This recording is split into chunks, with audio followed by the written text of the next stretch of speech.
السلام علیکم دوستو، آپ اسلامک فیکٹس 313 دیکھ رہے ہیں۔ آج میں آپ کو ایک ایسے شخص کی کہانی سنانے جا رہا ہوں جس کا نام سنتے ہی توبہ اور اللہ کی رحمت یاد آ جاتی ہے۔ یہ ہے ناسو کی کہانی، ایک ایسا شخص جو گناہ میں ڈوبا ہوا تھا، لیکن جب اس نے سچی توبہ کی تو اللہ نے اسے نہ صرف معاف کیا بلکہ اپنا ولی بنا دیا۔ یہ کہانی ہمیں سکھاتی ہے کہ چاہے کتنا بھی بڑا گناہ ہو، اللہ کی رحمت سے بڑا کچھ نہیں۔ تو چلیے شروع کرتے ہیں ناسو کی توبہ کا دلچسپ واقعہ۔ بہت پہلے کی بات ہے، ایک شخص تھا جس کا نام ناسو تھا۔ یہ بنی اسرائیل کے زمانے کی بات ہے۔ ناسو ایک عجیب اور بہت برے کام میں ملوث تھا۔ وہ عورتوں کا بھیس بدل کر ان کے حمام میں داخل ہو جاتا تھا۔ اس زمانے میں عورتوں کے لیے علیحدہ حمام ہوتے تھے جہاں وہ نہاتی تھیں۔ ناسو اپنے آپ کو عورت کی طرح ظاہر کرتا، عورتوں کے کپڑے پہنتا اور ان کے درمیان چھپ کر یہ بہت بڑا گناہ کرتا رہتا۔ سالوں تک یہ سلسلہ چلتا رہا۔ کوئی اسے پہچان نہیں پاتا تھا کیونکہ وہ بہت ہوشیاری سے اپنا بھیس بدلتا تھا۔ لیکن اللہ تعالیٰ تو دلوں کا حال جانتا ہے اور ہر چیز اس کے علم میں ہوتی ہے۔ ایک دن ناسو اپنی عادت کے مطابق حمام میں داخل ہوا۔ جب وہ واپس نکلنے لگا تو اچانک ایک عجیب و غریب واقعہ پیش آیا۔ کسی وجہ سے حمام کا دروازہ اچانک تنگ ہو گیا، اتنا تنگ کہ اس میں سے نکلنا مشکل ہو گیا۔ ناسو کوشش کرتا رہا لیکن دروازے سے نکلنا ممکن نہیں ہو رہا تھا۔ اب خطرہ یہ تھا کہ اگر عورتوں نے اسے پکڑ لیا تو اس کی رسوائی یقینی تھی۔ اس کا بھیس کھل جاتا اور اسے سخت سزا ملتی۔ اس وقت ناسو کے دل میں اللہ کا خوف پیدا ہوا۔ اسے احساس ہوا کہ وہ کتنا بڑا گناہ کر رہا ہے۔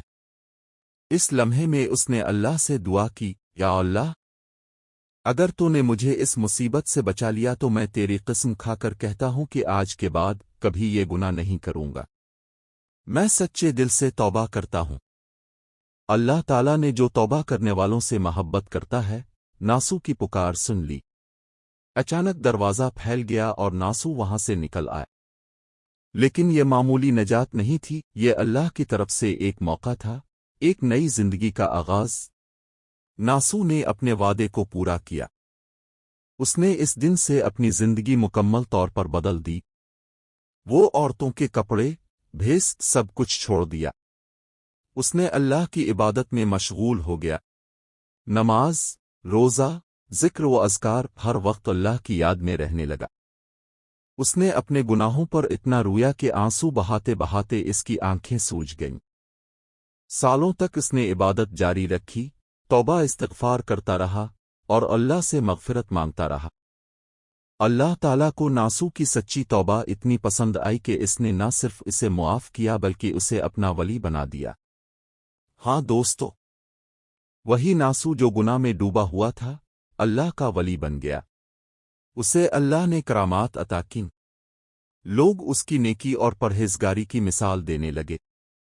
قرآن مجید میں اللہ تعالیٰ فرماتا ہے، اے ایمان والو، اللہ کے حضور توبہ کرو، خالص توبہ، اور یہی خالص توبہ ہے جسے توبہ نصوحا کہا جاتا ہے۔ ناسو کی توبہ اتنی مشہور ہوئی کہ اس کے نام پر ہی سچی توبہ کا نام رکھا گیا۔ تو کیا ہے توبہ نصوحا؟ علماء نے اس کی شرائط بیان کی ہیں۔ پہلی شرط، گناہ کو فوری طور پر چھوڑ دینا۔ جو غلط کام کر رہے ہیں اسے فوراً ترک کر دیں۔ دوسری شرط، دل سے ندامت محسوس کرنا، اپنے گناہ پر شرمندہ ہونا اور اللہ سے معافی مانگنا۔ تیسری شرط، پختہ ارادہ کرنا کہ آئندہ یہ گناہ دوبارہ نہیں کریں گے۔ چوتھی شرط، اگر کسی کا حق مارا ہو تو واپس کرنا، اگر کسی سے ظلم کیا ہو تو معافی مانگنا۔ رسول اللہ صلی اللہ علیہ وسلم نے فرمایا، جو شخص توبہ کرتا ہے وہ ایسا ہے جیسے اس نے کوئی گناہ کیا ہی نہ ہو۔ سبحان اللہ! اللہ کی رحمت کتنی وسیع ہے۔ دوستو، ناسو کی کہانی سے ہمیں کئی اہم سبق ملتے ہیں۔ پہلا سبق، کوئی بھی شخص اتنا گناہگار نہیں کہ اللہ اسے معاف نہ کر سکے۔ اللہ کی رحمت بے حد وسیع ہے۔ دوسرا سبق، سچی توبہ انسان کی زندگی مکمل طور پر بدل سکتی ہے۔